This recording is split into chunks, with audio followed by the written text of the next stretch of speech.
Welcome to HYCM Insight with myself, Giles Cochrane. Now, the Reserve Bank of New Zealand are meeting on November the 24th. Now, New Zealand at the moment has record high employment data and some strong inflation pressures. The third quarter inflation rose at its fastest pace in 10 years, with an annual inflation rate moving to 4.9% from 3.3% in the second quarter.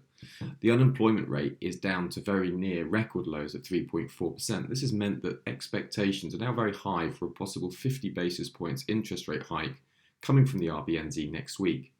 Now, Westpac now expect the RBNZ to move interest rates up to 3% in 2023. ANZ are forecasting the RBNZ to raise interest rates to 2% neutral rate by the end of 2022.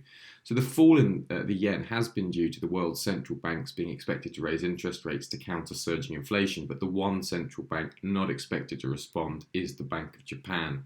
This has meant there is a diverging outlook and expectations between the RBNZ and the Bank of Japan. Now, on top of this, you can see here the New Zealand dollar Japanese yen pair has some great seasonals. You know, over the last 10 years, between November the 16th, 1st of December, the New Zealand dollar Japanese yen has had 90% winning trades. You can see the pattern is very much tilted to the upside. Average return 1.95%, and only one losing year in 2017. That was a very low year. Now, some of the reasons for this yen weakness is tax loss selling behaviour, which is typical around this time of the year. So there are some seasonal strengths to New Zealand dollar yen upside over the next couple of weeks.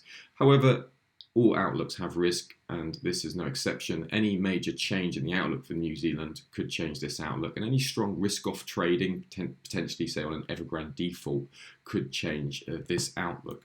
Just quickly looking at the technicals, we can see that New Zealand dollar Japanese yen has fallen into that key technical support that's been identified around that 80-20 region. You can see just marked that heavy support, the previous high of May, and it means that stops can be very carefully placed and just to find sort of sub 79 around that 78-60 region, looking for a potential first retest back up to that 82 region. So the technicals and fundamentals are coming together for New Zealand's Japanese yen, and this potentially could be the time where we see some upside heading into the RBNZ meeting on November the 24th.